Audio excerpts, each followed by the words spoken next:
Does God, according to the Islam faith, provide forgiveness for sins? Yes.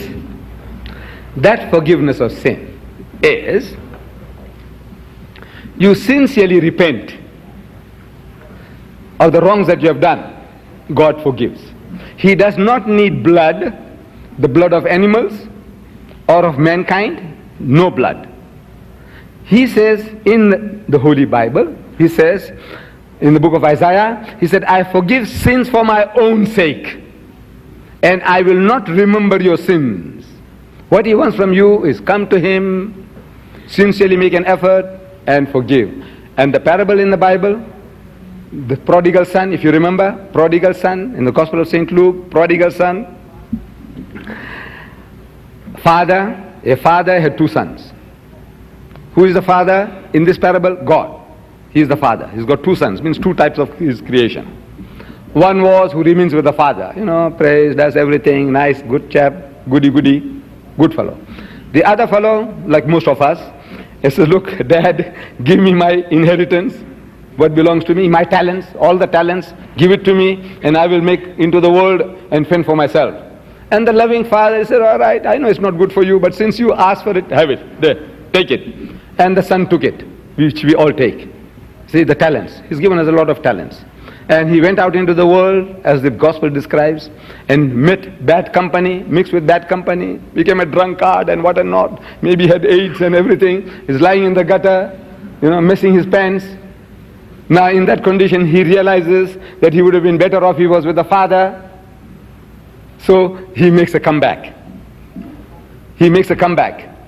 And the father sees him from afar, says the gospel. And the father runs to the son. He says, this my son was dead, is now alive. He was lost, is now found. He wasn't dead. Spiritually he had departed. So that was death. He was lost spiritually. Now he's found. So he embraces the son, welcomes him, and tells the other son, he said, look, sacrifice the fatted calf that we may celebrate the return of the prodigal. Whose calf? Whose calf was that? The father's. See, the father, out of his bounty, he makes the sacrifice. He is not asking his son, he said, look, you squandered all my talents, all my wealth. Now you go and stay with the swines, the pigs, in the pigsty for 7 years. Look after the pigs, and after that I'll give you promotion to the sheep and the cows before you come into the house. That is not God. That's Shylock. Shylock talks like that. God Almighty, you make a sincere effort to return. He says, come, welcome. No price asked, no blood, no sacrifice. If his sacrifice is called for, it is own. Out of his own goodness, he says, I'm prepared to celebrate. He celebrates your homecoming. And the book of Ezekiel, chapter 20, tells us the very same situation, same principle. He says, the soul that sinneth, it shall die. Means you who do wrong, you'll perish. Unfortunately, in Christian literature, there's a full stop. No Christian literature ever completes the verse. They put a full stop. Where there's no full stop, they put a full stop. The soul that sinneth, it shall die. And they say, all have sinned, and so they have fallen short of the glory of God. Everybody perishes. No, please, continue. It's a semicolon there in the King James Version. The soul that sinneth, it shall die. The son shall not bear the iniquity of the father. Father Adam sinned. We his children, we will not bear that iniquity.